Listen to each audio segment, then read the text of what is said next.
So hello everyone, कैसे हो आप लोग। Welcome back to the channel once again, welcome back to another new video. So यहाँ पर आप लोग देख सकते हो लेजेंडरी बाइक है प्लैटिना 100 कॉम्फर्ट टेक बजाज की तरफ से। सालों साल चले आ रही है एंड अभी भी लोगों का फेवरेट है, क्योंकि सबसे मेन चीज़ है इसका माइलेज एंड सिंप्लिसिटी। ठीक है, तो अभी देखो आज मैं इस बाइक का जो ओनर है ना उनको भी मेरे साथ लेकर आया हूँ, ताकि उनका ओपिनियन मैं ले पाऊँ। मतलब एक तरह से बोल लो ओनरशिप रिव्यू। ठीक है, उनका कैसा एक्सपीरियंस रहा है, मतलब ऑलमोस्ट एक बोल लो कि ये 1 साल पुराना है, तो 1 साल में उनका कैसा एक्सपीरियंस रहा है और क्या क्या प्रॉब्लम्स उन्होंने फेस किया है। देखो ऑलरेडी ऑब्वियसली कोई चीज़ परफेक्ट नहीं होती है। ठीक है, मतलब जो चीज़ में अच्छी होती है, जैसे अच्छा माइलेज है, सिंपल बाइक है, एकदम लो कॉस्ट मेंटेनेंस है। ठीक है, सब कुछ बढ़िया है, बट कुछ कुछ डिसएडवांटेजेस भी होते हैं। तो अच्छे बुरे सारे पॉइंट्स हम लोग सुनेंगे। तो चलो वीडियो को करते स्टार्ट। अभी मैं कराता हूँ आप लोग को इंट्रोड्यूस इस बाइक के ओनर के साथ। तो यहाँ पर हमारे सामने खड़े हैं मिस्टर इंद्रजीत। तो इंद्रजीत भाई जो है इस बाइक के ओनर है। ये आपका डेली पर्पस बाइक है, मतलब हाँ डेली हाँ यूज़। एकदम डेली पर्पस बाइक है। और मेनली सिटी पर्पस के लिए ये बाइक मैंने लिया है। और कभी कभी मैं हाईवे में जाता हूँ। आप इसको लेकर हाईवे पे भी चले जाते हो? हाँ हाँ एकदम अच्छे से अच्छे बहुत अच्छा राइड होता है इस बाइक लेकर। बहुत कंफर्टेबली राइड होता है। तो एक चीज़ आप मुझे बताओ, यहाँ पर हाईवे पे जब जाते हो आप, ठीक है, तो वहाँ पर आप कितने स्पीड में क्रूज करते हो? देखिए अभी हाईवे कैसा मिल रहा है, जैसे बेंगलोर हो गया, बेंगलोर का हाईवे पूरा एकदम खाली रहता है। तो मैं उधर जो बाइक का टॉप स्पीड है, मतलब टॉप स्पीड इसका 95 है, उसके ऊपर भी नहीं जाता, उस एकदम 95 में ही रहता है। तो मैंने एकदम 95 में मैं क्रूज़ किया है। और वो भी मैं बता देता हूँ, टोटल 40 टू 50 किलोमीटर्स में एकदम 95 में क्रूज़ किया है। एंड कोई प्रॉब्लम नहीं हुई है आपको, जैसे कि मतलब इंजन हीटिंग इशू वगैरह, या फिर बहुत ज़्यादा वाइब्रेशन? क्योंकि देखो 100 सीसी है, तो आप 90-95 के स्पीड में जब भगा रहे हो, तो वहाँ पर एक ऐसे चांसेस है कि इंजन हीट होके बंद हो जाए या फिर कुछ हो। ठीक है, कोई प्रॉब्लम आ जाए। ठीक है, ऐसे कुछ आपने फेस किया है क्या? देखो रोहन, तुमने एक अच्छा चीज़ बोलो कि 100 सीसी बाइक में एक वाइब्रेशन रहता है। मगर मेरा जो ये बाइक है प्लेटिना 100, तो इसमें मैंने ना वो वाइब्रेशन फील किया है, मगर कुछ कुछ जगह से, जैसे जैसे कि तुम्हारा हैंडल बार हो गया हो, फुट पेग्स हो गए हो, बस इसमें क्रूज इसमें थोड़ा वाइब्रेशन मिला है। इससे इसके बाहर जैसे होता है ना कि 100 सीसी बाइक थोड़ा हैंडल वॉबल करता है, हम्म। वो सब प्रॉब्लम्स तो मुझे एकदम ही मिला नहीं। कभी ऐसा फील नहीं हुआ कि बाइक लाइन स्ट्रेट लाइन से हट रहा है या ऐसा कुछ। मतलब कहने का मतलब है हाई स्पीड में भी स्टेबिलिटी बढ़िया है बाइक का। हाँ एकदम, एकदम ही बढ़िया है, बहुत ही बढ़िया है। मतलब इसमें कोई मतलब कोई कंप्लेंट नहीं है। और बजाज वालों ने बहुत ही अच्छा एक काम किया है इस बाइक के साथ। तो यहाँ पर एक और इम्पोर्टेंट चीज़ आप मुझे बताइए, सबसे इम्पोर्टेंट चीज़ एक्चुअली, कि आपने कितना देकर खरीदा था एंड कब लिया था आपने इस बाइक को? देखो मैंने 2022 का एंड सितंबर या फिर अक्टूबर में ऐसा कुछ खरीदा था। तो उस समय मेरा जो अप्रोक्सीमेटली ऑन रोड प्राइस था 82,000। ओके, 82,000, मतलब ये OBD 1 वर्जन है कहने का मतलब। हाँ, ये OBD1 BS6 फेज 1 जिसे बोलते हैं, ये वही वर्जन है। तो अभी यहाँ पर जो मेजर एक क्वेश्चन आता है कि OBD 1 वर्जन्स में, मतलब BS6 होने के बाद मेनली नॉट ओनली प्लेटिना, ऐसे दूसरे भी बहुत सारे बाइक्स में बहुत इलेक्ट्रिकल्स के प्रॉब्लम आ रहे थे। तो क्या आपने कुछ ऐसे टाइम में आपने कुछ पर्सनली फेस किया हुआ है? देखिए एक्चुअली मैंने एकदम जब बाइक लिया था तो मेरा फर्स्ट राइड कोलकाता से दीघा का था। तो उस टाइम में मैंने एक प्रॉब्लम फेस किया था। क्या हुआ था, दीघा जाने के समय, मतलब मैंने सिर्फ टोटल 700 रुपीज़ का पेट्रोल डाला था इस बाइक में। और 700 रुपीज़ का पेट्रोल डालने के बाद से ही मेरा जो बाइक का एक पेट्रोल ड्रेनिंग का एक पाइप ओवरफ्लो, होता है। ओवरफ्लो जो हाँ रहता हाँ, तो वो होना स्टार्ट कर दिया था। मुझे समझ में नहीं आया कि क्या हो रहा है। ठीक है, मगर फिर भी मैं वो ट्रिप कंप्लीट किया, एकदम अच्छे से कंप्लीट किया। है। वो एकदम कुछ ही मतलब 1 या 1.5 लीटर जैसा पेट्रोल ओवरफ्लो हो गया था। 1-1.5 लीटर पेट्रोल ओवरफ्लो हो गया था? तो ये क्यों हो रहा था? मतलब आपने सर्विस सेंटर में दिखाया था उसके बाद? हाँ, मैं आके ही सर्विस सेंटर में दिखाया था। तो क्या हुआ, इस पेट्रोल इधर जो है, ये एक्चुअली इलेक्ट्रिक कार्बोरेटर है। हाँ, ये इलेक्ट्रॉनिक एफआई, कार्बोरेटर बोला जाता है हाँ इसको। हाँ, हाँ। ये एफआई नहीं है। और हम्म। यहाँ पर एक सेंसर रहता है। तो मैं जब गया था सर्विस सेंटर में, तो उन लोग ने क्या किया, इसे थोड़ा खोल कर उसके बाद फिर से फ्रेश करके लगाया। और लगाने के बाद उन लोगों ने ओबीडी टूल से शायद कोई कमांड ऐसा कुछ डिलीट किया था। फ्लैश करते हैं कुछ वहां पर वो हाँ लोग। हाँ हाँ हाँ। तो उसके बाद वो ये दिक्कत और नहीं आया। ओके चलो, एंड इसके अलावा कोई और प्रॉब्लम फेस किया आपने, या फिर कुछ डिसएडवांटेजेस आपको जो लगते हैं इस बाइक के बारे में, ये शेयर करो थोड़ा सा। देखिए बाइक का जो बड़ा डिसएडवांटेज है वो ये है कि इस बाइक में ना आपका ट्यूब वाले टायर आता है। ठीक है। ओके, और इसमें ट्यूबलेस नहीं है? हम लोग देख सकते हैं यहाँ पर एलॉय है, बट इसमें आप बोल रहे हो कि ट्यूबलेस नहीं है। नहीं, ये इसमें ट्यूबलेस नहीं है। 110 सीसी में ट्यूबलेस आती है, हाँ, बट इसमें ट्यूबलेस नहीं है। नहीं नहीं, इसमें ट्यूबलेस नहीं है। और कुछ कुछ बाइक है, जैसे आपका टीवीएस का स्पोर्ट्स हो गया, हाँ, ये एक दो बाइक है जिसमें ट्यूबलेस नहीं है, ट्यूब वाला आता है, मगर मतलब एलॉय है फिर भी ट्यूबलेस नहीं। हाँ, एलॉय फिर भी ट्यूबलेस नहीं है। ये एक बड़ा डिसएडवांटेज मुझे इस बाइक के साथ लगा। हम्म। और मैं सिर्फ मीन्स ये मेरे साथ भी नहीं, ये बहुत दूसरे लोगों को भी ये चीज़ फेस हुआ कि ये एलॉय रिम देने के बाद क्यों लोग ट्यूब वाला रिम दे रहे हैं। उससे बेहतर होता कि आप लोग स्पोक ही ले लेते ना, इससे बेटर होता। आप स्पोक्स ले सकते थे, या फिर आप लोग अगर हो सकता है कि 1-2 हज़ार रुपए बढ़ा के उसके बाद दोनों ही ट्यूब वाला टायर दे देते, मतलब ट्यूबलेस टायर ट्यूबलेस दे दे देते। मतलब कहने का मतलब ये है कि कोई मतलब नहीं बनता है एलॉय देने के बाद भी ट्यूबलेस नहीं दिए, ये एक एग्जैक्टली मतलब आज का दिन जहाँ पर हम लोग एफ आई यूज कर रहे हैं वहाँ पर ट्यूब वाला टायर देने का कोई मतलब नहीं है। राइट। और इसके अलावा कोई दूसरा कोई प्रॉब्लम? नहीं, कोई दूसरा कोई दिक्कत नहीं है। ये बाइक एकदम बहुत ही अच्छे तरह मेरे साथ दे रहा है, स्पेशली सिटी कंडीशन में। जैसे रोहन, तुम्हें पता है कि हम लोग का कोलकाता का जो सिटी है उसमें ट्रैफिक बहुत ज्यादा है, कंप्लीटली कॉन्जेस्टेड रोड। एकदम कंजेस्टेड। उसके ऊपर रोड का कंडीशन कई कई जगह पर थोड़ा खराब भी है। तो मेरा पर्सनली मैं क्या करता हूँ, मैं डेली 72 किलोमीटर राइड करता हूँ मेरा ऑफिस आना जाना। तो एवरीडे 72 किलोमीटर। तो Every- यहाँ पर आप एक चीज बताओ कि 72 किलोमीटर में आपको माइलेज कितना तक आपको मिल जाता है टोटल, मतलब एवरेज एक माइलेज? देखो रोहन, मैं जैसे बोला कि 72 किलोमीटर्स मैं एक्चुअली 212 रुपीज़ करके भराता हूँ, जो एग्जैक्टली मेरा 2 लीटर्स होता है। तो उसमें मैं 2 दिन कंप्लीट ट्रिप करता हूँ, और एक दिन सिर्फ जाने के टाइम में मुझे फिर से रिफिल करना पड़ता है। मतलब कहने का मतलब है कि 2 दिन आप कंप्लीट ट्रिप करते हो एंड एक दिन का आधा, हाँ मतलब 72 और उधर 36, हाँ मतलब एक टोटल 180 किलोमीटर आप चलाते हो हाँ इजीली। तो मतलब कहने का मतलब है कि आपको 90 का एवरेज एक मिल जाता है इजीली। हाँ, एकदम इजीली 90 किलोमीटर्स तो आराम से मिल ही जाता है। तो ये तो बहुत अच्छी बात है, 100 सीसी बाइक है एंड यहाँ पर माइलेज जो चीज़ के लिए मेनली लोग लेते हैं, और आप कह रहे हो 95 का टॉप स्पीड भी अचीव कर सकते हो आप। हाँ ऑब्वियसली 95 के स्पीड में चलोगे तो वहाँ पर माइलेज थोड़ी सी ड्रॉप होगी, हाँ एंड ड्रॉप होने से भी कम से कम सोचो 85 तक, 80-85 फिर भी मिल जाएगा आपको, उससे ज़्यादा ड्रॉप नहीं होना चाहिए। नहीं, ओके। 80 आराम से मिल जाता है।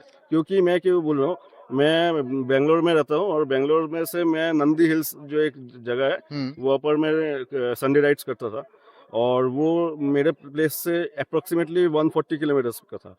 ठीक है, ओके। तो मैं जब जाता था तो मैं 2.5 लीटर्स ऐसा कुछ भरा के जाता था।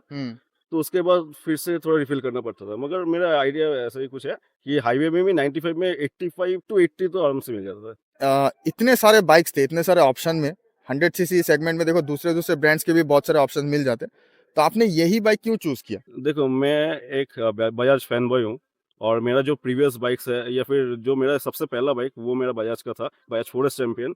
आप लोग शायद सुना होगा। तो वो मेरा पापा का था, और मेरा खुद का पर्सनल जो बाइक एकदम फर्स्ट बाइक है वो है पल्सर 180, वो 2008 मॉडल। और मेरा पूरा जो बाइक का, मैं टोटल 7 बाइक्स मैंने चेंज किया है। एक्चुअली मैं एक थोड़ा मतलब सब कुछ ट्राई करना अच्छा लगता है मुझे, और इसके लिए मैंने जो, मगर मैं एक ही कंपनी, वो है बजाज मेरे लिए। मतलब बजाज पे आप स्टिक करोगे? एकदम एकदम। अगर बजाज कल अगर अच्छा बाइक लाएगा तो फिर मैं फिर भी वही बाइक चूज करूंगा। हाँ, मतलब हायर सेगमेंट अगर हाँ कुछ हाँ लाए तो हाँ हाँ आप हाँ, हाई एनी सीसी डे। में भी बजाज ही हाँ, लोगे। Any day. ओके, सो यहाँ पर आप मुझे एक बहुत ही इंपॉर्टेंट चीज़ बताओ कि इस बाइक के लिए आपको साल भर में कितना खर्चा करना पड़ता है, साल भर में आप कितना चलाते हो, मेनली यही डिपेंड करता है। देखो अभी आप अगर सोचो अभी 10-20 हज़ार चलाते हो तो वहाँ पर मेंटेनेंस काफ़ी ज़्यादा आने वाला हाँ है। हाँ हाँ। तो आप क्लियरली बताओ कि इस बाइक को आप कितना किलोमीटर चलाते हो एंड उसके ऊपर बेस करके आपको कितना पे करना पड़ता है इसके लिए? देखो, मेरा जो मैं सर्विस कर रहा था तुम्हारा एग्जैक्टली 2000 किलोमीटर्स के बाद मैं सर्विस कर रहा था, क्योंकि मेरा बाइक को अच्छा, मतलब एकदम सही तरह से रखना, वो मेरा लिए प्रायोरिटी है। क्योंकि मैं इस बाइक से डेली ऑफिस आना जाना करता हूँ। हाँ, ये आपका मतलब डेली, हाँ, ये आपका घोड़ा है, ये बैठ जाएगा तो आपका काम खत्म है। एकदम ये एकदम ही सही बात है। तो इसलिए, और मैं जब सर्विस कर रहा था मेरा अप्रोक्सीमेटली 1400 ऐसा लगता है, इंक्लूडिंग इंजन ऑयल। मतलब एक अगर देखा जाए 2000 किलोमीटर में आपको 1500 रुपये पकड़ लेते, हाँ 1500 रुपीज खर्चा करना पड़ता है, और एवरी मंथ को ऑलमोस्ट आप जो हिसाब बोल रहे हैं 72 किलोमीटर आपको एवरीडे चलाना पड़ता है, हाँ मतलब एक महीना के अंदर ही आपका हो जाता है 2000 किलोमीटर। 2000 तो आराम से हो जाता है। हाँ, तो वैसे अगर देखा जाए तो यहाँ पर अगर हम लोग देखें तो एक साल भर में आप 20,000 किलोमीटर चलाते हो एवरेज। तो ऐसे अगर देखा जाए मतलब हर मंथ को ही आपको सर्विस करना पड़ता है।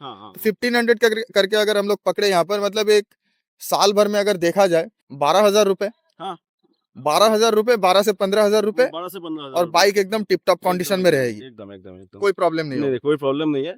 बस एक ही जो दिक्कत वाली बात है, मैं आज भी बजाज वालों को बोलूँगा कि प्लीज़ आप लोग ट्यूबलेस टायर भी दे दीजिए। इसके लिए आप लोग ₹2000 एक्स्ट्रा अगर लगेगा तो वो भी ऐड कर दीजिए, कोई दिक्कत नहीं है। इस बाइक के लाइट्स कैसे हैं? यहाँ पर देखो कंप्लीटली हैलोजन सेटअप है, हाँ, हाँ। एक ही डीआरएल मिलता है ऊपर एलईडी। एकदम, एकदम। तो हैलोजन सेटअप कैसा है? मतलब आपको तो ऑब्वियसली रात को भी चलाना पड़ता होगा, एकदम, एकदम, तो एकदम। रात को चलाने से कैसा आपका एक्सपीरियंस आता है? आपको ऐसा फील होता है कि लाइट थोड़ा सा कम है या फिर बढ़िया लाइट है? क्या फील, आपका क्या एक्सपीरियंस है? नहीं, एक्चुअली देखिए, जैसे आप बोल रहे हैं कि ये एकदम ही टोटली बल्ब वाला लाइट है जो पहले आता था। Complete halogen. एकदम, एकदम complete halogen. Indicators, indicator backlight, सब सब कुछ, कुछ। सब कुछ, सब कुछ। हम्म। सिर्फ़ इसका जो डीआरएल है, हाँ, वो खाली सिर्फ़ आपका सामने का जो एलईडी है। डीआरएल है ये वाला, हाँ, ये खाली यहाँ पे एलईडी मिलता है। हाँ। तो ये छोड़कर बाद बाकी सब हैलोजन। और आप मानेंगे नहीं, मैं जब हाईवे में भी राइड करता हूँ, जो डिस्टेंस वाला जो लाइट है, वो बहुत अच्छे तरह से काम मतलब करता है। हाई बीम जो है। हाई बीम हम्म। एग्ज़ैक्टली।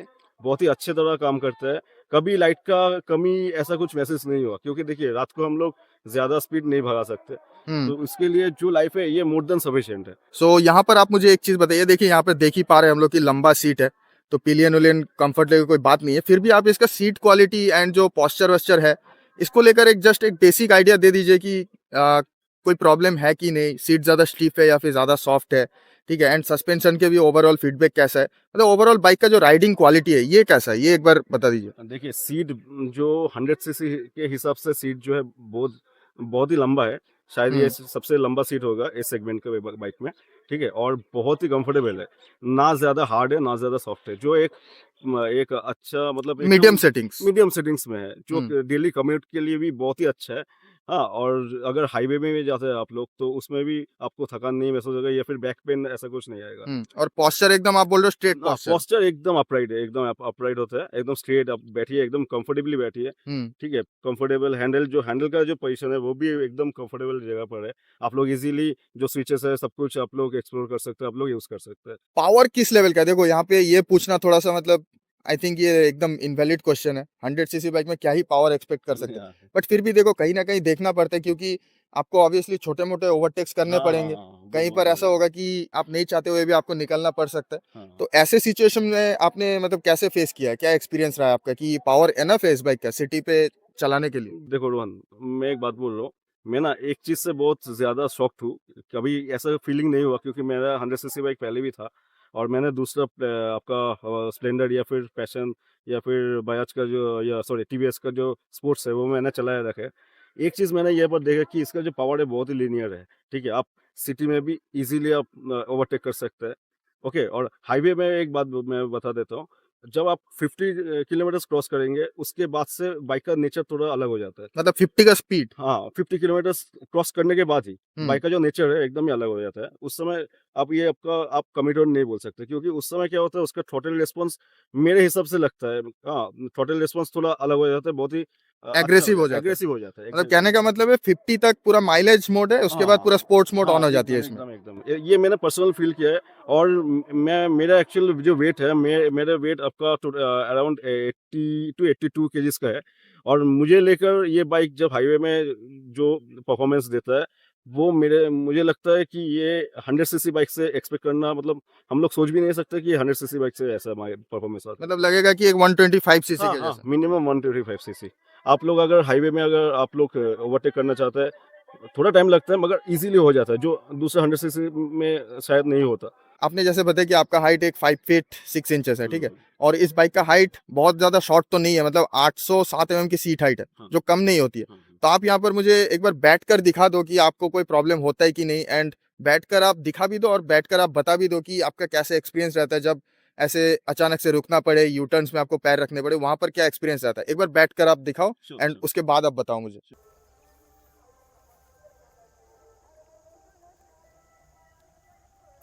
ओके, तो यहाँ पर आप लोग देख सकते हो गाइस, ऑलमोस्ट पैर आपका फ्लैट फुट ही रह रहा है, राइट? एकदम, एकदम, दोनों पैर। एक बार राइट फुट आप नीचे रखना, देखो दोनों पैर यहाँ पर नीचे है, ठीक है।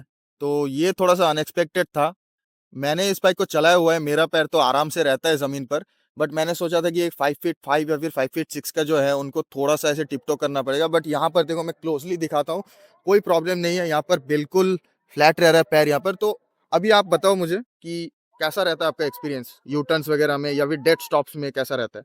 तो इसका सबसे जो बड़ा चीज़ है कि इसका जो बाइक का हैंडल है, ये हैंडल बार, ये जो साइज़ है, इसका जो लेंथ है, ये एकदम परफेक्ट है एक 100 सीसी बाइक के लिए। और इसके लिए आप लोग सिटी टू सिटी ट्रैफिक में इज़िली आप लोग मैनूवर कर सकते हैं। मतलब एजाइल है एकदम। बहुत ही एजाइल है, बहुत ही फ्री रहता है, मतलब आपका हाथ में कोई स्ट्रेस ही नहीं आता। ऐसा फील होता है कि ज्यादा लंबा है, मुझे पैर नहीं पहुंच रहे ऐसा फिर कुछ कुछ? नहीं है। आप रोहन, तुम एक काम करो, तुम थोड़ा दूर जाओ, मैं थोड़ा दिखा देता हूँ। मैं कभी-कभार क्या करता हूँ, मैं कभी-कभार ऐसे खड़ा होकर देखता हूँ कि सामने क्या हो रहा है, ठीक है? तो आप देख सकते हैं कि मैं इजीली दोनों साइड में पैर रख के मैं खड़ा हो गया। ओके, अभी खड़ा होने के बाद मेरा हाइट ऐसा आ रहा है, और जब मैं बैठ रहा हूँ तो अब मेरा हाइट देखिए। तो कहने का मतलब एकदम कोई प्रॉब्लम ही नहीं है। कोई प्रॉब्लम नहीं अगर है कोई भाई। 5 फीट 2 का भी है तो वहां पर भी कोई प्रॉब्लम नहीं 5 फीट 2 क्यों, 5 फीट भी इजीली से चला सकता है। है। ओके। टिप्टो भी नहीं करना पड़ेगा, एक पैर अच्छे से रख सकते हैं, दूसरे पैर शायद टिप्टो करे, ऐसा हाइट होगा। आप थोड़ा इधर आओ। इसका जो सीट है, इधर जो सीट है ये थोड़ा नैरो है, ये जो हाँ जगह हाँ, है। इसके वजह से और भी हाँ, पैर सीधा रहता है। एग्जैक्टली हम्म। एग्जैक्टली, इसके लिए बहुत ईजी हो जाता हाँ, है। ये चीज सब लोग नहीं समझ पाते कि हाँ हाँ, सीट हाइट से कुछ नहीं होता है। सीट सीट का का मेन जो ये लेंथ होता है, लेंथ होता मतलब है, ये हाँ विड्थ होता है, ये एग्जैक्टली। कितना चौड़ा होता है, हाँ उससे हाँ डिपेंड करता है कि हाँ, आपका एक पैर जमीन पे ठहरेगा या फिर नहीं ठहरेगा। बहुत, ठीक है। हाँ ये बहुत बड़ा एक चीज मैटर करता है। सो ये था गाइस इंद्रजीत भाई का कंप्लीट ओपिनियन, कंप्लीट उनका जो एक्सपीरियंस है उन्होंने शेयर किया। एंड आई थिंक मैंने सारे क्वेश्चंस कवर कर लिए हैं। अगर आप लोगों को लगता है कि कोई भी क्वेश्चन छूट गया मेरे से, तो आप लोग कमेंट करो, मैं उनसे पूछकर आप लोगों को कमेंट करके बता दूंगा। और रही बात इस बाइक को लेना चाहिए कि नहीं, देखो लो मेंटेनेंस बाइक है, सिंपल बाइक है, और हाइट वगैरह भी आप लोगों ने देख लिया। मतलब 807 mm है, फिर भी कोई प्रॉब्लम नहीं है क्योंकि पतली सी सीट है, तो कोई प्रॉब्लम नहीं है। लंबा सीट है यहाँ पर, और मेंटेनेंस कम है। 90 अबव आप लोगों को माइलेज मिल रहा है यहाँ पर, मतलब 80 प्लस तो एनी डे मिलेगा ही। और आप लोग अगर 40-45 के स्पीड में चलाते हो तो 90 अबव आप लोग को माइलेज मिल जा रहा है। बजाज के पार्ट्स इसीलिए अवेलेबल है। एंड यहाँ पर आप लोग को इलेक्ट्रॉनिक कार्बोरेटर मिलता है। अभी देखो ज़्यादातर बाइक्स FI हो गए हैं, तो यहाँ पर आप लोग को कार्बोरेटर मिलता है। इससे क्या होता है कि आप लोग को वो रिजर्व का ऑप्शन भी मिल जाता है। ठीक है, तो ये सब चीज़ें हैं। एंड अगर आज के डेट में आप लोग ये बाइक खरीदने जाते हो ना, तो एक आप लोगों को 87,000 के आसपास पे करना पड़ेगा, क्योंकि अभी OBD2 मॉडल है, E20 वाली जो मॉडल आती है। ठीक है, मतलब ये वाला भी सेम ही चीज़ है, सब कुछ आप लोगों को सेम देखने को मिलेगा। बट ये OBD1 है, 1 साल पुराना है, तो इसमें बस आप लोग को E20 देखने को नहीं मिलता। अभी आप लोग लोगे तो आप लोग को E20 मिल जाएगा, ना उसके लिए थोड़ा सा एक्स्ट्रा पे भी करना पड़ता है। तो ये था guys complete ownership review Bajaj Platina 100 comfort tech की। आई थिंक मैंने सारा कुछ कवर कर लिया। अगर वीडियो आप लोगों को अच्छा लगा, हेल्पफुल लगा थोड़ा भी, तो लाइक कर देना, एंड चैनल पे नया हो तो सब्सक्राइब करना। मिलते हैं किसी दूसरे वीडियो के साथ, दूसरे कोई रिव्यू के साथ, राइड रिव्यू के साथ। Till then take care, be safe and keep riding hard guys. चलो बाय बाय।